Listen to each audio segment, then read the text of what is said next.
You're listening ad-free on Amazon Music. Just before 3 a.m. on September 23, 2003, a police officer in a little town in Alaska was driving down this old abandoned mining road when he happened to look over to the side of the road and he saw something shiny poking out of this big gravel pit. Now, the officer was looking for something that was shiny, and so he pulled over and walked over to this pit and he looked down inside of it, and sure enough, at the bottom was the thing he and his colleagues had been looking for weeks. But as soon as this officer began scrambling down into the pit to take a closer look at this thing he had found, a gunshot rang out, then another and another. Clearly, someone was guarding this pit and the object inside of it. And so before long, this police officer was running for his life, screaming into his radio for backup.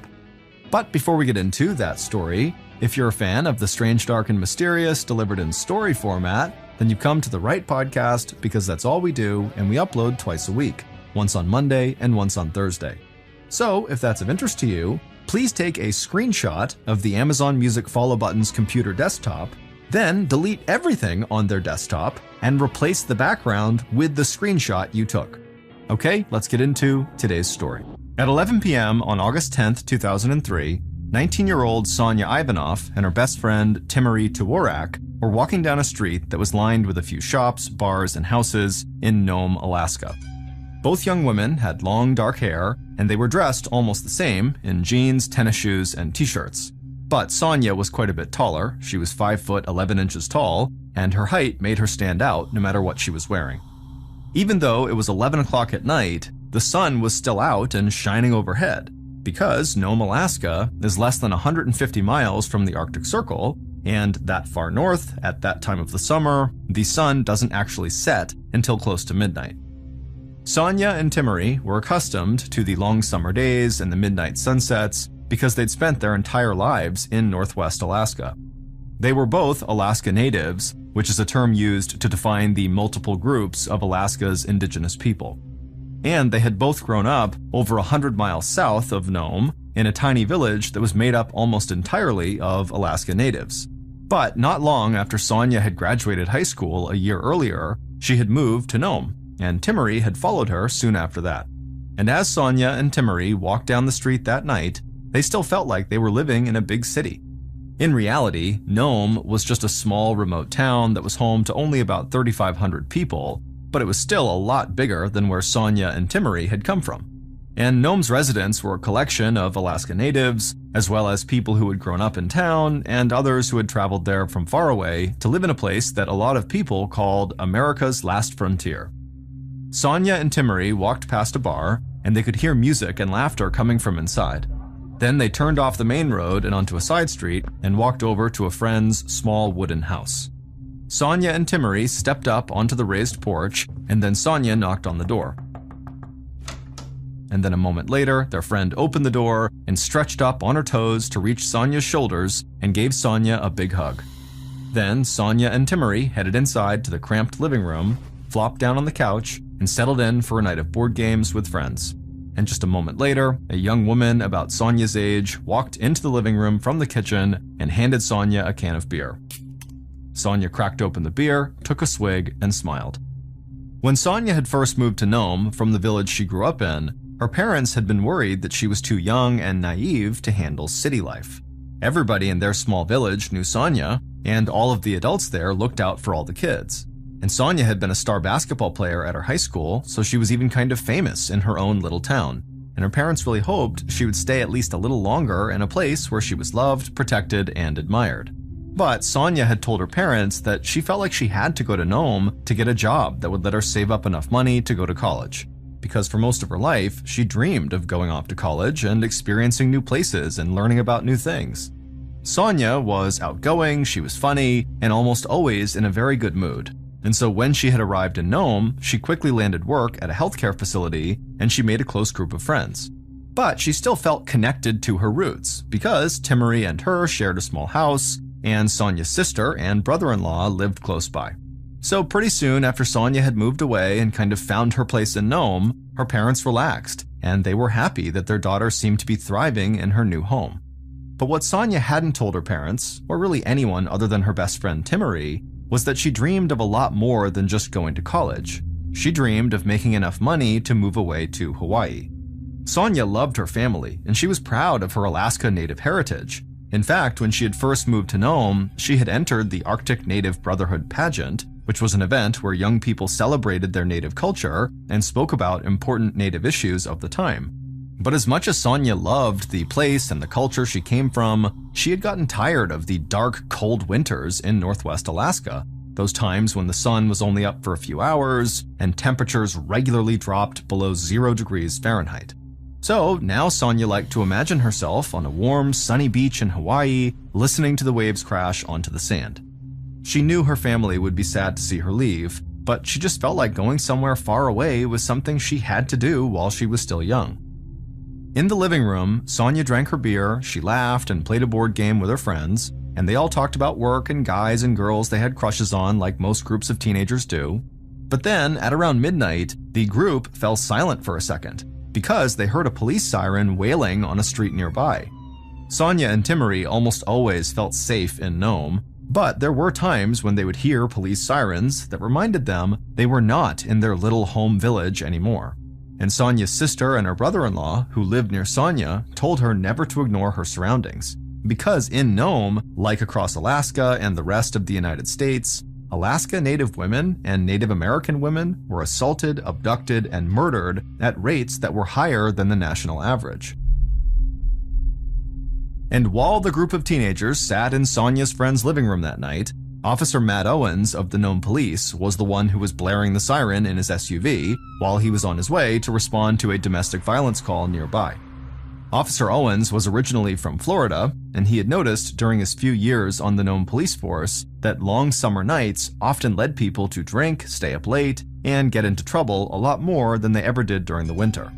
But back at Sonia's friend's house, not long after the sound of the siren had faded, the group of teenagers put any thought of the police out of their minds, and Sonia and her friends got back to talking, laughing, and playing their board game. And then, at about 1 a.m. on August 11th, 2 hours after Sonia had arrived, she stood up from the couch and decided it was time for her to head home. Sonia said goodnight to the group, and Timmery said she was actually going to stay for a bit longer and that most likely she would just crash there for the night, so she would see Sonia at their place sometime the next day. Then Sonia and Timmery shared what they called their best friend goodbye ritual. They each tapped 2 of their fingers on the other's shoulder, then kissed their fingers, pointed them at the sky, and said, "Peace out, pal," to each other. Sonia opened the door and stepped outside. And as she started walking home, she thought to herself that she really needed to convince Tamari to come with her to Hawaii, because she couldn't imagine being there without her best friend who she had known for basically her whole life. Just after 1 a.m., so a few minutes after Sonia had left her friend's house, Sonia turned onto the main drag that cut through the center of town, and she walked along the side of the road. The sun had finally set, and it was about 60 degrees Fahrenheit. A light rain had started to fall, and Nome looked like it was covered in mist. And as much as Sonia had gotten sick of the cold Alaska winters, she loved rainy Alaska summer nights like this one. So she decided to take her time walking home and to enjoy being outside in the rain. She walked past the bar, and she still heard music coming from inside.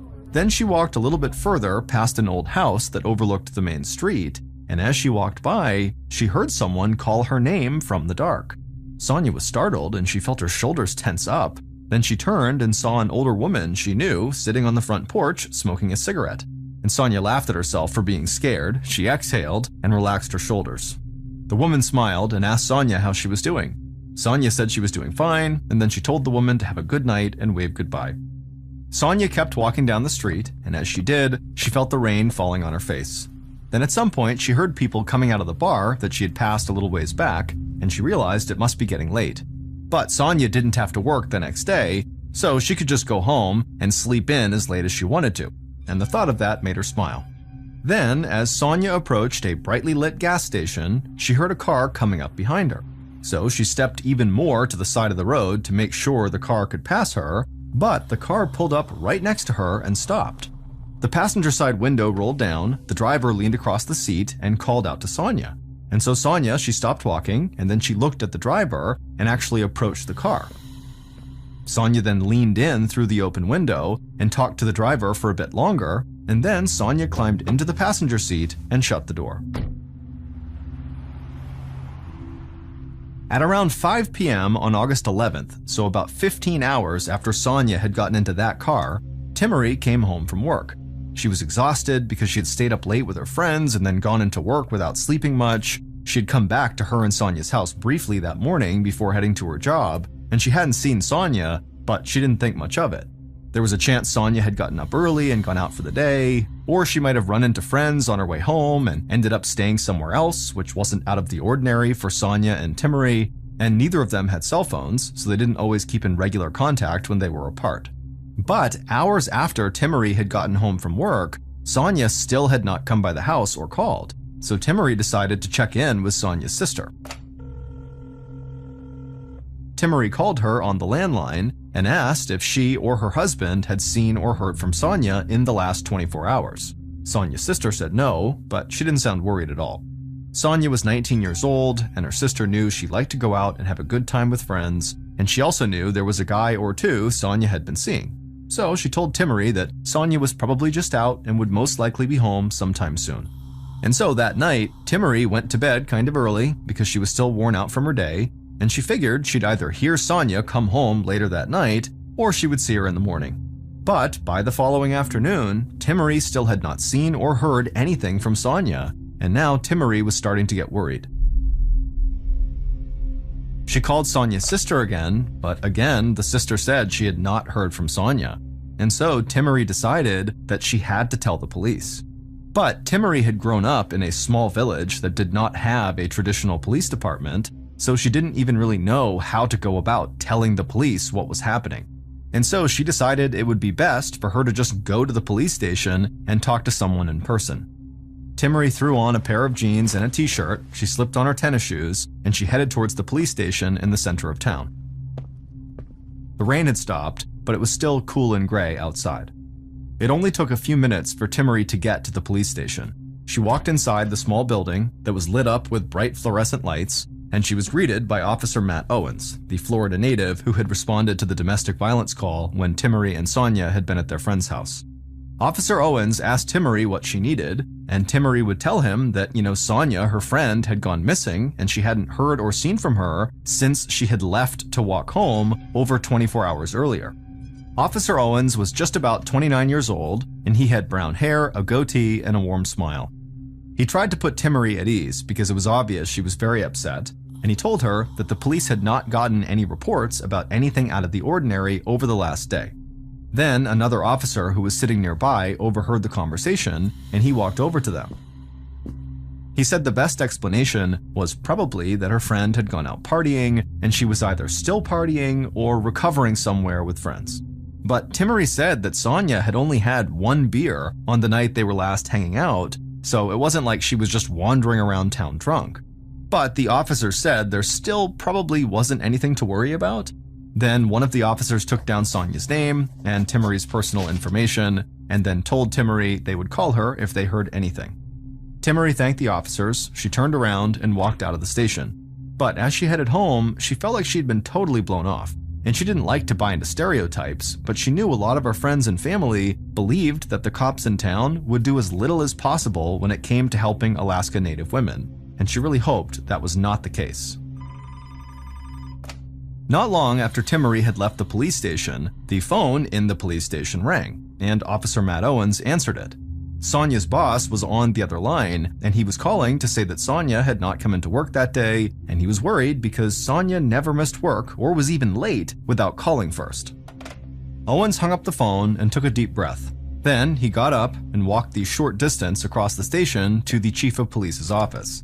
The chief waved Owens in and asked him what was going on.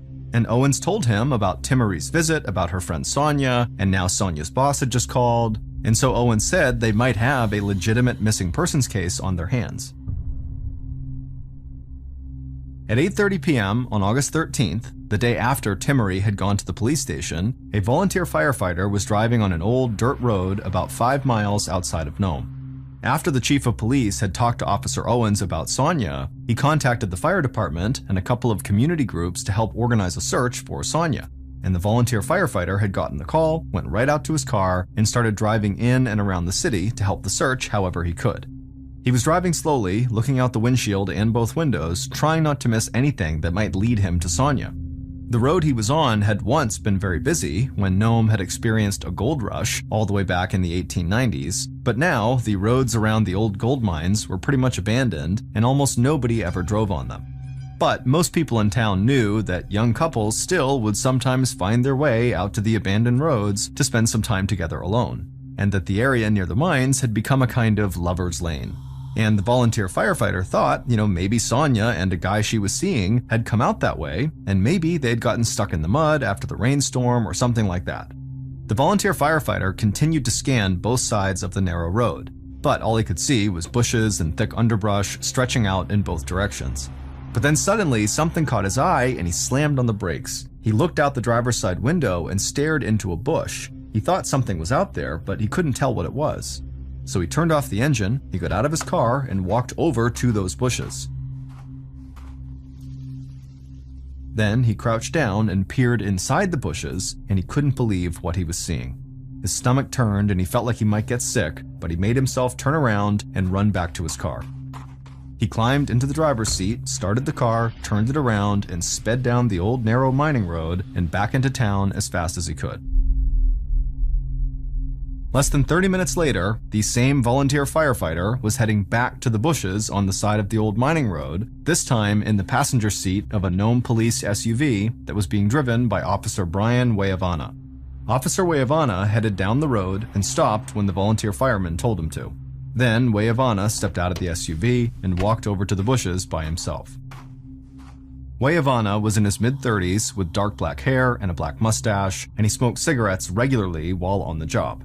He would often say that being a cop in Nome was 39.5 hours a week of sheer boredom and a half hour of oh shit. And this definitely felt like an oh shit moment to him. Wayavana crouched down, and when he looked into the bushes, he hoped his eyes were playing tricks on him. But the sun was still bright enough for him to see clearly, and he knew he was staring at the body of Sonia Ivanov. Wayavana stood up, but then he quickly bent over again and put his hands on his knees and breathed in several times through his nose. Wayavana knew Sonia's sister and brother-in-law quite well, and he couldn't imagine having to tell them what he had just discovered. But before Wayavana could worry about that, he had to act fast. He knew that the small Nome Police Department was not equipped to handle the forensics investigation required in a case like this. They would need help from the crime lab and the Alaska State Troopers. But both of those groups worked out of Anchorage, which was over 500 miles away, and there was no road that directly connected Anchorage to Nome, so it could take them a while to get there. Wayavana went back to his SUV, he opened the door and grabbed the radio. He called in to the officers on duty and told them he needed everyone to help him come lock down a crime scene and to make sure that nothing happened to it until help from Anchorage arrived.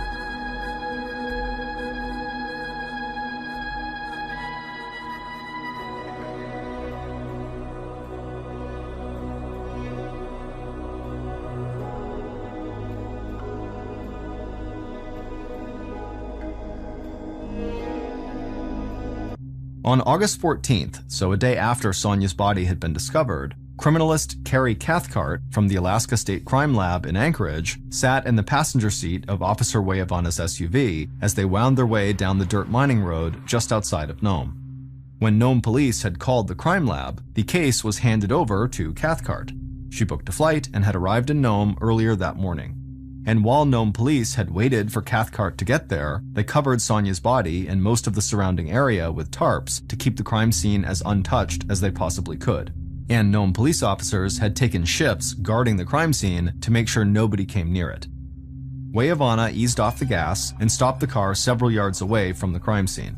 Cathcart looked out and she saw the tarps covering the area.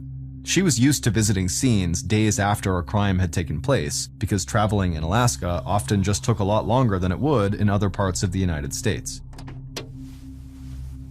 Cathcart got out of the SUV, slipped on a pair of gloves, and followed Weyavana to the bushes on the side of the road.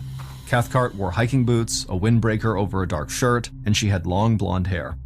Weyavana called another officer over, and together they removed a tarp from the bushes. Then they walked away from Cathcart and removed the remaining tarps that covered other parts of the crime scene. Cathcart stared down at Sonia's lifeless body inside of the bushes. Cathcart had worked homicide cases and other violent crimes for a few years, but it still hit her very hard when she saw victims as young as Sonia.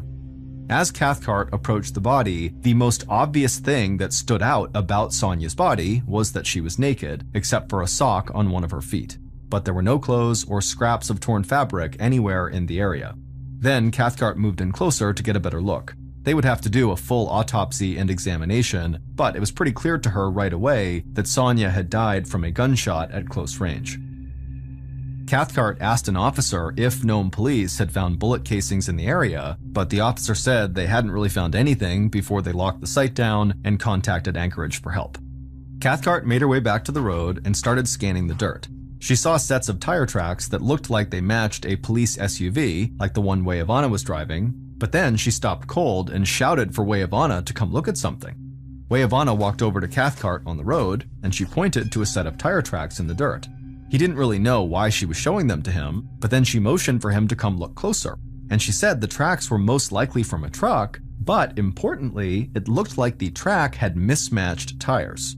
This, of course, would make it much easier for the police to find this truck, especially because they were already starting with a small number of people who lived in Nome to begin with.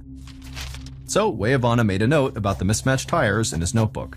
Then Cathcart followed those tire tracks back down the road towards the spot where Sonia's body was. Weyavana walked right behind her. Cathcart stepped over to the bushes right on the side of the road. She squinted her eyes and looked as closely as she could at every branch, and a slight smile began to come across her face. She turned to Weyavana and motioned for him to look at what she had just seen. And on one of the branches, she pointed to a streak of blue paint that she was almost certain had come from an automobile. So now Weyavana believed if he could just track down a blue truck with mismatched tires, he would have a good chance of finding Sonia's killer. In the days following Carrie Cathcart's examination of the crime scene, Nome police fanned out across the city. They spoke to Sonia's friends, her sister and brother-in-law, and anybody willing to come forward to say they had seen Sonia around the time she had disappeared. Officer Weyavana had met with Timmery the night Sonia's body had been discovered, but now he wanted to meet with her again to see if she might have any information that could lead him to the owner of a blue truck with these mismatched tires. So, on a warm August morning, Weyavana knocked on the door of Timmery and Sonia's house. Timmery opened the door, and Weyavana could see that her face was puffy and her eyes were bloodshot. It was clear she had been crying. Timmery led Weyavana into the small front room of the house. The place was messy, like a teenager's bedroom might be. There were clothes hanging on chairs and empty soda cans all over the coffee table. Timmery sat down on the couch, and Weyavana cleared off a chair and sat down across from her. Timmery was glad that it was Weyavana who had come to the house to talk to her.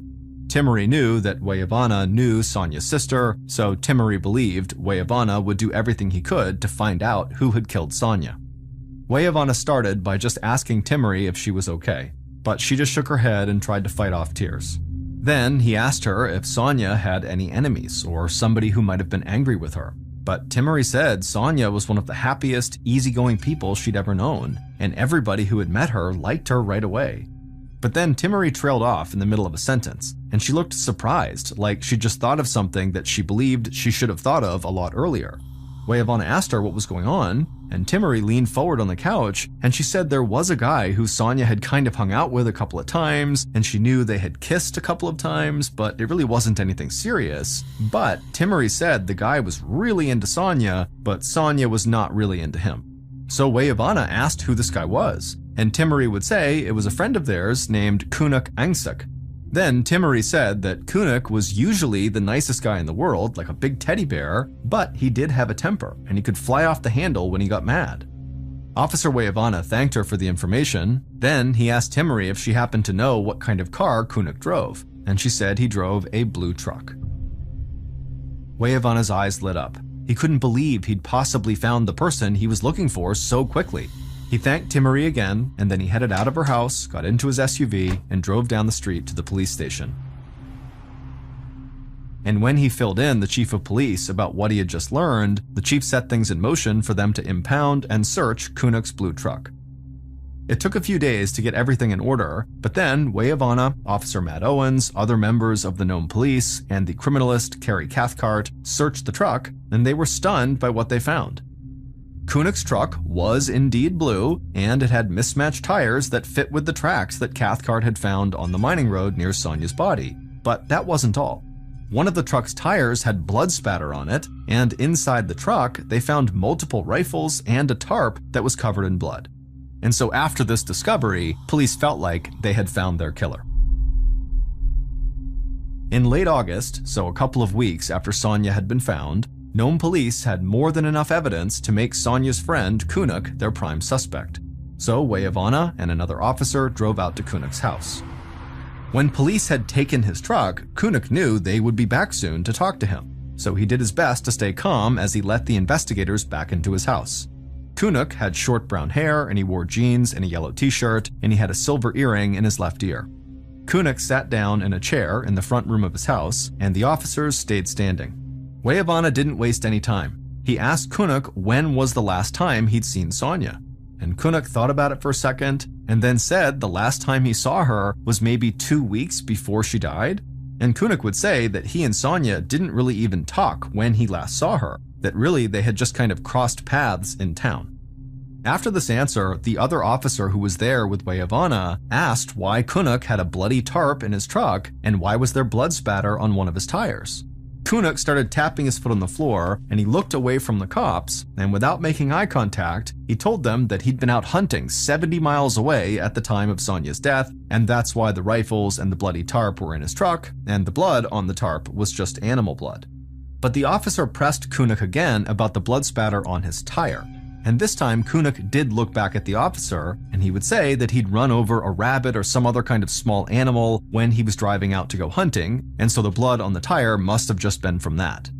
The officers were totally skeptical of this answer, but they stayed neutral and continued to question Kunuk a bit longer, and then when they were finally done, the officers were convinced that this was their guy. The evidence against Kunuk was solid, and the running over the rabbit story just seemed like a convenient excuse he'd made up on the spot. So Weyavana asked Kunuk to submit to a DNA test, and he told Kunuk if he was innocent like he said he was, a DNA test was the best way to prove that. Kunuk continued to tap his foot on the floor, but then he looked at Weyavana and he nodded and said he would submit samples for the test. Weyavana knew he would have to wait for the results from this DNA test and for the results from the test that the crime lab was going to run on the blood found on Kunuk's truck and on the tarp. But Weyavana hoped that soon he would be able to tell Sonia's sister and the rest of Sonia's family and her friends that they had found Sonia's killer. In late August, so almost 3 weeks after Sonia's murder, her body was returned to the small village where she had grown up. And her family and friends there had a funeral service and an outdoor vigil to celebrate Sonia's life and to mourn the life she never got to live. At the vigil, people who knew and loved her most talked about how happy and kind Sonia had been and how much her community and her culture had meant to her. And they said they wanted police to bring this case to a close quickly and to make sure the person who had killed Sonia was brought to justice. But they knew that even if that happened, the village would never fully heal from what had been done to Sonia. At around 2 a.m. on a day in early September, about a week after the vigil, Officer Weyavana sat in his SUV in a parking lot off the main street in Nome. He cracked his window, took a long drag off a cigarette, and exhaled the smoke out into the early morning air.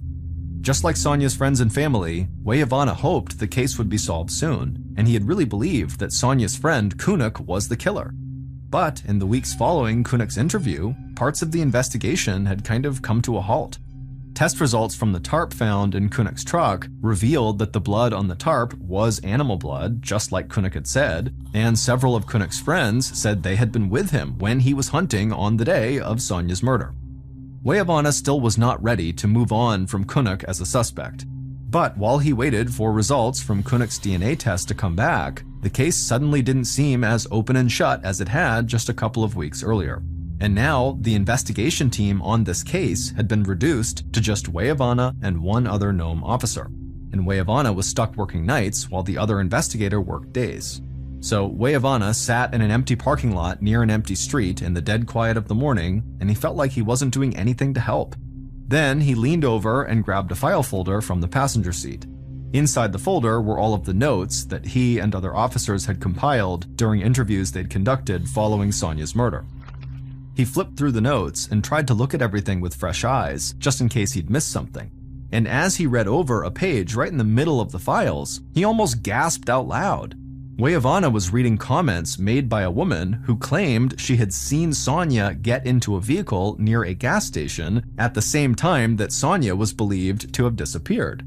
But for some reason, this woman's statement had never been followed up on. And so later that day, Weyavana, who was bleary-eyed and fighting off sleep, headed to that woman's house to talk to her. The woman said early on the morning of the murder, she had been smoking on her porch when Sonya had walked by and she had called out to her. The two of them had talked a bit, and then she watched as Sonya walked further down the street, got into a vehicle, and drove off. Then the woman gave a detailed description of the vehicle Sonya had climbed into, and it was not a blue truck. Weyavana thanked the woman and then rushed back to the police station where he told the chief of police all this new information he'd discovered. And the chief immediately put more officers back on the case, and they all went on a search to find this new vehicle that this woman had described. Just before 3 a.m. on September 23rd, so a few weeks after Weyavana had spoken to that woman, Officer Matt Owens, the Florida native, stood near a gravel pit down the road from where Sonya had been found. And in this gravel pit, Officer Owens saw a vehicle that matched the description of the one that woman had seen Sonya get into. Owens quickly called into the station and let them know what he'd found, and immediately other officers rushed out to the scene. But just minutes later, Officer Owens was on his cell phone to the police station again, but this time he was out of breath and he was running for his life. He kept shouting that gunshots had rung out right after he'd approached this vehicle in the gravel pit, and so now he was taking cover, but he needed backup fast. Not long after that, Weyavana and other members of the force arrived at the gravel pit, and they saw that Owens was crouched down behind some bushes nearby. They leapt out of their cars and they fanned out all across the area looking for whoever had been shooting at Officer Owens, but they never found anyone. And so after the police had secured the area and made sure it was safe, they all reconvened with Officer Owens over at the gravel pit, and sure enough, inside of it was this car that Owens had found and called in. And they noticed the driver's side window was completely shattered, very likely from one of the rounds that had just been fired at Officer Owens. That day, the police would conduct a full search of this vehicle, and that search would lead them right to Sonya's killer. Based on evidence found at the crime scene, interviews conducted throughout the investigation, and evidence discovered from the vehicle that Officer Owens found in the gravel pit, here is a reconstruction of what police believe happened in the early morning hours of August 12, 2003, the day Sonya Ivanov was murdered. Just after 1 a.m., the killer drove slowly down the street in the center of Nome. Light rain fell on the windshield, and the mist gave the whole town kind of an eerie glow. The killer heard music coming from the bar, and they watched as a few drunk people stumbled outside. The killer laughed and just kept cruising down the street. And in the bright lights from the gas station up ahead, the killer saw Sonya walking on the side of the road. It was hard to miss the very beautiful 5-foot 11-inch tall teenager. The killer grinned, and they felt their hearts start to race a bit. Then they drove right past Sonya and hit the brakes. Then the killer rolled down the passenger window just as Sonya walked by, and they called out to her. Sonya stopped, walked over, and leaned in through the open window. The killer smiled and asked if Sonya wanted a ride home. Sonya liked walking in the rain, but there was a chance the storm could pick up quickly and get a lot worse, and it was getting late, so she said sure, she'd love a ride. The killer told her to hop inside, and so she did. She opened the door, got into the passenger seat, and then once Sonya was inside, the killer rolled up her window, they locked the doors, and drove down the road. But when they got to the point in the road where the killer should have turned to go to Sonya's house, they just kept on driving. Sonia said, "Hey, you missed the turn," but the killer just looked at her and smiled and then hit the gas. Sonia started to get scared and she asked the killer what they were doing, but the killer just told her to be quiet. When they reached the outskirts of town, the killer turned off the main road onto an old dirt road. Sonia desperately wanted to get out, but they were going so fast and she was just too scared to do anything. Finally, the killer slowed down and pulled into some bushes on the side of the dirt road and parked. Then the killer got out. Sonia tried to open her door, but she couldn't unlock it, and then she looked up out her window and she saw the killer standing there in the moonlight. Sonia screamed, and at the same time, the killer opened the door, they dragged her outside, and then wrapped their arms around her from behind. Sonia was tall and strong and fast, and so right away she began using all her strength to try to get out from the killer's grasp, and at some point she began leaning forward and bucking her legs out behind her, and she was able to get out of the killer's grip. But before Sonia could actually run away to freedom, the killer drew a .22 caliber pistol from their waistband and fired. And that bullet struck Sonia square in the back of the head. She fell to the ground, dead. Without wasting any time, the killer ran over and stripped off all of Sonia's clothes, except for one sock that they just overlooked. Then the killer dragged Sonia's body into a nearby bush. The killer went back to the road, grabbed Sonia's clothes, and tossed them into the trunk. Then the killer closed the trunk, took a deep breath, calmed themselves down, and got back into the driver's seat. Then they drove away from the murder scene inside of their Nome Police Department SUV. Officer Matt Owens of the Nome Police Department killed Sonia.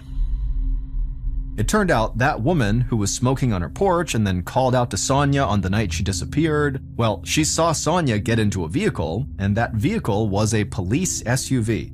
But the woman said she had not seen which one of the officers was driving the SUV at the time. The mismatched tire tracks that had been found at the murder scene turned out to be from a truck that a young man and woman had been driving, and the couple had just gone out to Lover's Lane on this mining road around the same time that Sonia was murdered. They had nothing to do with her murder. But the blue paint that criminalist Carrie Cathcart had found on the bushes ended up matching blue paint from the Nome Police Department insignia that was on all of their squad vehicles. And when Officer Owens had heard about this paint being found, and about the woman who said she saw Sonia drive off with a cop, he went out and drove the police SUV that he'd been driving the night he killed Sonia out to the gravel pit and dumped it there. Then later, he went back and reported finding the dumped SUV in hopes that this would eliminate any suspicion towards him. And Officer Owens would say that he thought someone from town must have stolen the police SUV and then driven it out to the mining road where they killed Sonia. And Owens was the one who shattered the SUV's window and then called the station to say he was being shot at, to make it seem like whoever had really killed Sonia was now monitoring this vehicle and gonna kill anybody who went near it.